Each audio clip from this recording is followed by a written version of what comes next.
پرانے عہد نامہ میں سے قضات کی کتاب اس کا 3 باب، وہ قومیں جنہیں ملک میں رہنے دیا گیا، اور یہ وہ قومیں ہیں جن کو خداوند نے رہنے دیا تاکہ ان کے وسیلہ سے اسرائیلیوں میں سے ان سب کو جو کنعان کی سب لڑائیوں سے واقف نہ تھے آزمائے۔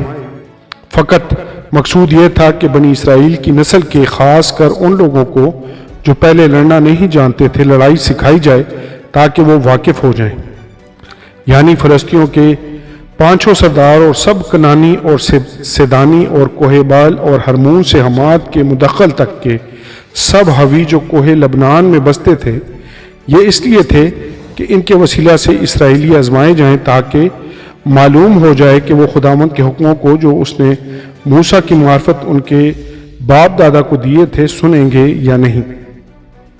سو بنی اسرائیل کنانیوں اور ہتھیوں اور اموریوں اور فرزیوں اور حویوں اور یبوسیوں کے درمیان بس گئے، اور ان کی بیٹیوں سے آپ نکاح کرنے اور اپنی بیٹیاں ان کے بیٹوں کو دینے اور ان کے دیوتاؤں کی پرستش کرنے لگے۔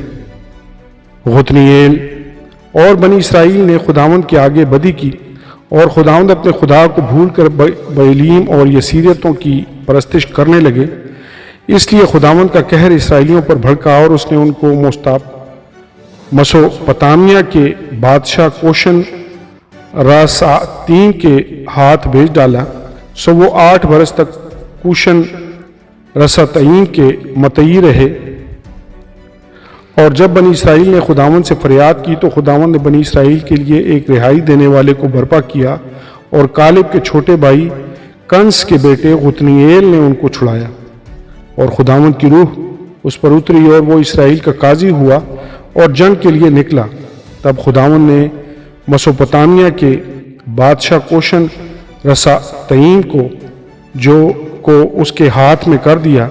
سو اس کا ہاتھ کوشن راساتین پر غالب ہوا، اور اس ملک میں 40 برس تک چین رہا، اور کنس کے بیٹے غتنییل نے وفات پائی۔ اہود اور بنی اسرائیل نے پھر خداوند کے آگے بدی کی۔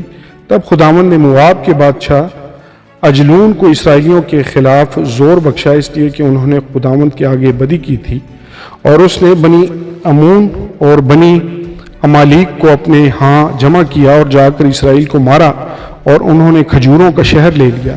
سو بنی اسرائیل 18 برس تک مواب کے بادشاہ اجلون کے متی رہے۔ لیکن جب بنی اسرائیل نے خداوند سے فریاد کی تو خداوند نے بنی امینی جیرا کے بیٹے اہود کو جو بے حتا تھا ان کا چھڑانے والا مقرر کیا، اور بنی اسرائیل نے اس کی معرفت مواب کے بادشاہ اجلون کے لیے ہدیہ بھیجا۔ اور اہود نے اپنے لیے ایک 2 دھاری تلوار 1 ہاتھ لمبی بنوائی، اور اسے اپنے جامے کے نیچے دہنی ران پر باندھ دیا۔ پھر اس نے مواب کے بادشاہ اجلون کے حضور وہ ہدیہ پیش کیا، اور اجلون بڑا موٹا آدمی تھا۔ اور جب وہ ہدیہ پیش کر چکا تو ان لوگوں کو جو ہدیہ لائے تھے رخصت کیا، اور وہ آپ اس پتھر کی کان کے پاس سے جو جلجال میں ہے لوٹ کر کہنے لگا کہ اے بادشاہ، میرے پاس تیرے لیے ایک خفیہ پیغام ہے۔ اس نے کہا خاموش رہ۔ تب وہ سب جو اس کے گرد کھڑے تھے اس کے پاس سے باہر چلے گئے۔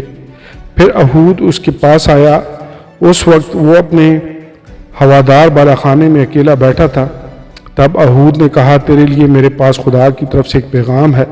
تب وہ کرسی پر سے اٹھ کھڑا ہوا، اور اہود نے اپنا بایاں ہاتھ بڑھا کر اپنی دہنی ران پر سے وہ تلوار لی اور اس کی توند میں گھسیڑ دی، اور پھل قبضہ سمیت داخل ہو گیا، اور چربی پھل کے اوپر لپٹ گئی، کیونکہ اس نے تلوار کو اس کی توند سے نہ نکالا بلکہ وہ پار ہو گئی۔ تب اہود نے برآمدہ میں آ کر اور بالا خانہ کے دروازوں کے اندر اسے بند کر کے قفل لگا لیا۔ اور جب وہ چلتا بنا تو اس کے خادم آئے، اور انہوں نے دیکھا کہ بالا خانہ کے دروازہ میں قفل لگا ہے۔ وہ کہنے لگے کہ وہ ضرور ہوادار کمرے میں فراغت کر رہا ہے، اور وہ ٹھہرے ٹھہرے شرما بھی گئے۔ اور جب دیکھا کہ وہ بالا خانہ کے دروازے نہیں کھولتا تو انہوں نے کنجی لی اور دروازہ کھولے، اور دیکھا کہ ان کا آقا زمین پر مرا پڑا ہے۔ اور وہ ٹھہرے ہی ہوئے تھے کہ اہود اتنے میں بھاگ نکلا، اور پتھر کی کان سے آگے بڑھ کر سعیرت میں جا پناہ لی، اور وہاں پہنچ کر اس نے افرائیم کے کوہستانی ملک میں نرسنگا پھونکا۔ تب بنی اسرائیل اس کے ساتھ کوہستانی ملک سے اترے، اور وہ ان کے آگے آگے ہو لیا۔ اس نے ان کو کہا میرے پیچھے چلے چلو، کیونکہ خداوند نے تمہارے دشمنوں یعنی موابیوں کو تمہارے ہاتھ میں کر دیا ہے۔ سو انہوں نے اس کے پیچھے پیچھے جا کر یردن کے گھاٹوں کو جو مواب کی طرف تھے اپنے قبضہ میں کر لیا، اور ایک کو بھی پار اترنے نہ دیا۔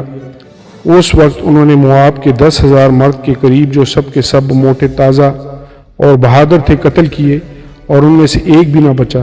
سو مواب اس دن اسرائیلیوں کے ہاتھ کے نیچے دب گیا، اور اس ملک میں 80 برس چین رہا۔ شمجر۔ اس کے بعد انات کا بیٹا شمجر کھڑا ہوا، اور اس نے فلسطینیوں میں سے 600 مرد بیل کے پینے سے مارے، اور اس نے بھی اسرائیل کو رہائی دی۔ آمین اور آمین۔